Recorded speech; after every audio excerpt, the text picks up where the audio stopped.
Hey guys, Feeper here back with another video for you. I know most of my YouTube channel has been focused around Final Fantasy XIV, but for those of you who have watched my stream, you'll know that I'm a huge Monster Hunter fan. Iceborne has overall been pretty amazing, with classic monsters coming back such as Raging Bracky and Furious Rajang, as well as Master Rank Cove releasing and 18 Namiel coming out this week. I kind of wanted to take a look at the future of the Monster Hunter series and talk about the 5 things that I want to see changed or added in the next mainline game. Now, just to give some quick background on my experience with the series, I started playing Monster Hunter back in Tri on the Wii, great times. Then the next game I played was For You on the 3DS. Then I started playing World, and now I've recently started going back and playing Double Cross, or Generations Ultimate as it's known in the West. So I'm going to be making some comparisons from World to the older games. I think I have a pretty, considering that between older games I probably have about 2,000 hours logged, I think I have a pretty good grasp on what the older games do better and what the newer game does better in my opinion. So without further ado, let's just jump right into it. Now these aren't in any particular order, they're just kind of in the order that I came up with them.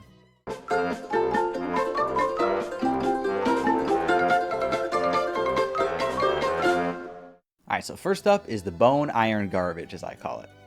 So kicking off this list is I really don't want to see any more maxed out weapons just be a bit of the monster parts and then the bone or iron weapon. I think this is something that we can all kind of agree on. I know World had a new engine, and I don't exactly know how difficult that made things for the devs, but I really can't imagine it being so hard that they can't just take the old assets and put them in the new engine, especially since they already know what they look like. There seems to be no method to the madness about what monster gets cut from what weapon and yada yada. It's ridiculous. A lot of fan favorites like the hunting horn for Bracky didn't make it in until Raging Bracky came out. It's just ridiculous. It just makes it so disappointing that you farm this monster and you're like, oh, I just killed Barrioth or whatever. I really want to go see what his weapon looks like, and it's just a stupid bone weapon with like a bit of white skin from Barrioth on it. It honestly just kind of kills a part of the game for me, which is the aesthetic part of the game, and it has to go. I know I said that these aren't in any order, but this one is the number one change that cannot be in the next game. It really needs to go. It's just ridiculous.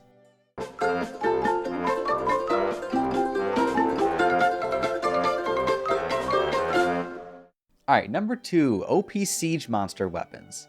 I think one of the best things about Monster Hunter is this sort of rabbit hole that you get into where you want to kill one monster, but then say you don't have a great element or status weapon to kill that monster, so then you have to go and kill something to kill that monster, but then you need something to kill that monster, to kill that monster, to kill that monster, and you just go down this rabbit hole of needing to kill one monster to kill the next one, to kill the next one, to kill the next one, even though you're not necessarily progressing through through the story. You're just trying to get this one monster, but say you need a fire weapon. You're like, okay, let's go kill this monster that gives me a fire weapon, but now I need a water weapon to kill them, and my water weapon needs to be upgraded. So then you have to go and kill that monster, upgrade the water weapon to kill the fire weapon monster, to kill this other monster that you want. It's just such a fun rabbit hole, and that completely gets gutted with Siege Monster Weapons. The amount of time that it takes for you to do what I just described really makes it feel rewarding when you finally get what you want. You're like, oh, I just spent the past 8 hours over how many days, whatever, doing this one thing. And then you get it done and you're like, ah, yes. And then a stupid red dragon comes along that's not even, it's from like outer space or something, and just says, oh, hey, everything you just did is completely worthless now. Now, in terms of the actual fights, I think Kulve to Roth was pretty bad, especially since you just cheesed the ever-living crap out of her with bombs. That was really boring. But Safi Jiva, honestly, I do enjoy. I think Safi is a pretty fun fight. I just hate the way the gear system works with them. When one monster has literally all of the best weapons for every single status and element for every single weapon type, there's a problem. That just goes against a core part of what I think Monster Hunter is. A lot of what makes Monster Hunter, in my opinion, is creating all of these different sets for different situations and having to farm out all these different monsters to get these different types of weapons that have different types of elements or statuses. Or maybe this one is, has a ton of raw, but maybe it's got a little bit of negative affinity, so you have to build around that. Or this one, is a super high crit weapon with less raw, but really good sharpness or something. It's fun because you have to do things differently for most of the different weapons. But then Kul'Taroth, Kiara weapons are just objectively the best in the base game, and then Sappy weapons are pretty much objectively the best in Iceborne now. I mean, there are some Raging Bracky weapons that are better, but as much as I love Raging Bracky, he kind of presents the same problem. Now, obviously, you don't have to use these quote-unquote best weapons, but I do think that there is a fundamental issue when, technically speaking, all of the best weapons do come from one monster. I think that that's a problem, and I would really like to see it get changed.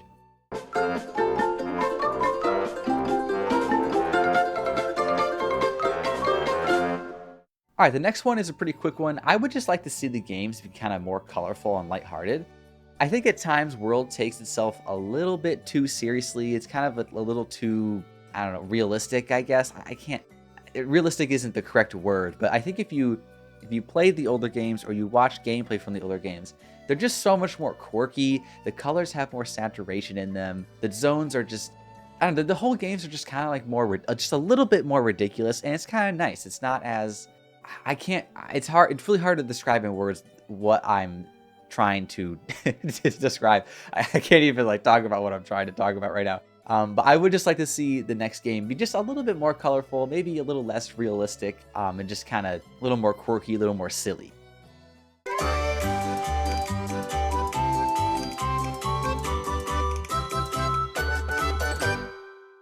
Alright, so for number 4, I would really like to see them add hunter arts or styles, or styles, I should say. I do think that out of these two, hunter arts are the most likely. I don't really see styles being added, but you never know. So for those of you who haven't played Generations Ultimate or Double Cross, wherever you are, you basically have abilities in those games, and they're called hunter arts that charge up as you do damage, and then once they're full, you get to use them. So these can range from things like basically putting a health booster down, or having a dodge that will sharpen your weapon, or reload your gun, or apply a coating whilst evading attacks completely. It's like a really long animation, iframe animation. There are certain attacks that will, like there's a Greatsword Hunter art where you do an attack, and then the next attack that you do will do like 30% more damage, things like that. There's a bunch of them. There's like these huge multi-hit combos, all this crazy stuff. Some of them change, some of them add new combos, some of them change the way your weapon plays. Like there's a Switch Axe Hunter art that makes you basically move around like a sword and shield and adds a couple new combos to your axe form. Like it's really interesting. Now, styles are a way that sort of further augments your gameplay. There's 6 different styles. There's Guild Striker, Aerial Adept, Valor, and Alchemy. Yeah, so 6 different styles. So all the styles do different things, and they give you something for taking something away. So basically all of them will take away certain combos that you have. Like for example, if you use Striker style with Sword and Shield, you lose your back hop charge. You just do a normal back hop, things like that. But for what you lose, you gain something. So, guild style is just your standard. It's just how the weapon is, and then you have 2 hunter arts. Striker style gives you 3 hunter arts, but you lose some things. Adept style basically gives you a longer dodge window, and if you do a dodge off an attack, you get special, really devastating like counterattack moves. It's a lot of fun, and honestly, kind of broken. Aerial style gives you a new forward dodge where if you dodge into a monster, you do a vault on them and then do some aerial damage. That's some mounting damage. It's a really popular style. Valor style, you basically have this bar that you fill up and you lose a lot of things outside of Valor mode, but once you get into Valor mode, the whole thing is about being aggressive and not sheathing your weapon. So you get a new dodge animation that's like really, really quick. If you sheath your weapon, you do a longer sheath animation, but if you get hit, you absorb like 70% of the damage and sheath your weapon immediately. Once you're in Valor mode, you gain a whole host of new moves. It's a pretty fun style. And then Alchemy, you have this Alchemy barrel that has different levels of charge, and depending on what level of charge you use that, you shake the barrel and you can create different items. Like you can create a bazooka, you can create a giant massive like full heal, you can give people whetstones that charge their hunter arts faster, you can give people earplugs. There's a lot of really cool things in there. These styles are a lot of fun, and they help, keep weapons fresh. If you say you pretty much only use 1, maybe 2 weapons, and you're kind of like, I want to use something else, but I don't really want to use make a new weapon or learn the combos for it. You're like, oh, maybe I'll try like aerial style for hammer or something instead of using adept or whatever the case may be. Again, I don't think styles are very likely to come in. If any of them do, I could see them adding adept and probably valor. Maybe Striker, but then they have to also add the Hunter arts. I do think Hunter arts are more likely to come into the next game, but we'll see what happens. Either way, I would like to see one or both these things come in. I think they're a great addition. They're a ton of fun. They help keep things fresh. And just, there's nothing really bad about them. They're just pretty sick, honestly.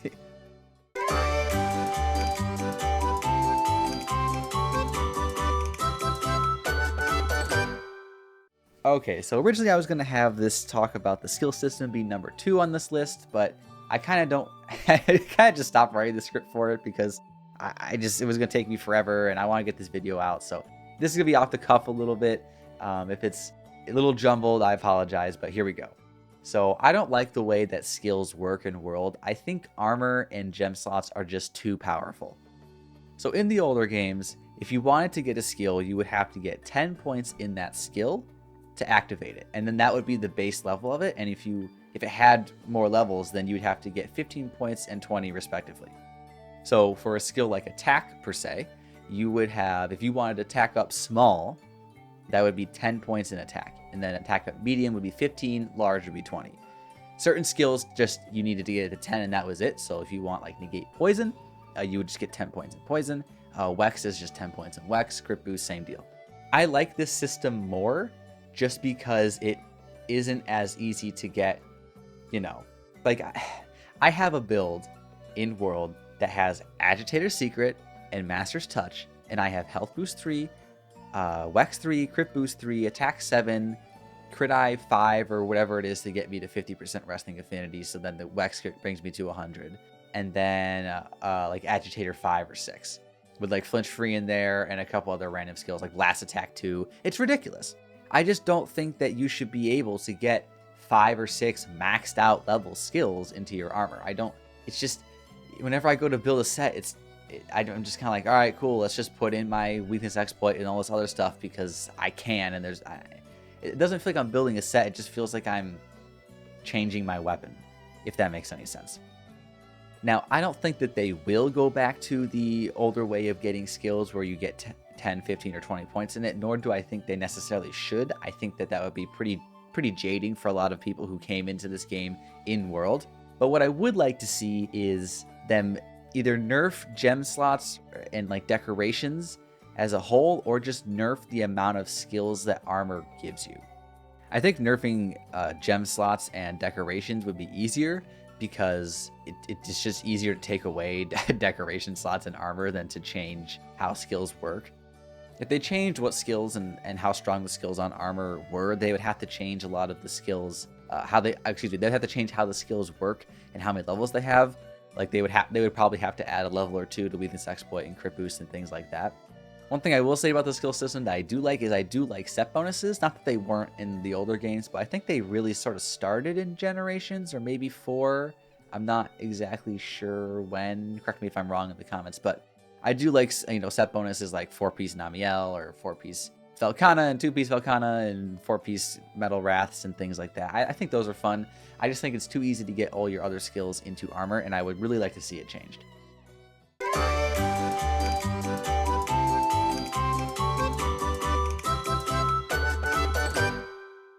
Alright, so we're going to have a bonus round real quick before we wrap up the video. Just 2 extra things that I'm not going to talk too much about, but I would like to see changed. I would like to see layered armor and layered weapons kind of be more of a status symbol.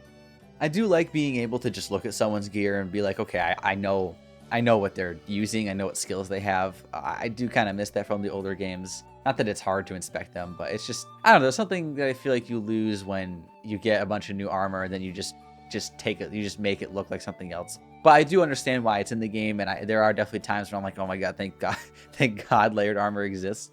I would just like to see it be more of a status symbol, something that shows that, hey, I farmed the ever-living crap out of XYZ monster, or I did this really hard quest to get this. I think that would just be nice. At least, maybe not so much for armor, at least for weapons, something like that. And last but not least, this is purely just a selfish thing because I'm a Sword and Shield main, but I would love to see oils come back for Sword and Shield. They're just completely broken, and they're so much fun, and Capcom, please make it happen. And that's it. What do you guys think? What would you all like to see in the next Monster Hunter game? Definitely a long ways off, but it's always fun to talk and fantasize about the games now, so let me know in the comments below. If you want to see me play Monster Hunter, Final Fantasy, and many other games live, you can check me out over at twitch.tv/feeper7, link is in the description. If you liked the video, please leave a like and subscribe if you haven't already. It really helps me out. And with that, I will see you all in the next one. Peace. If you guys liked the video, please leave a like and subscribe. Other than that, I'll see you all in the next one.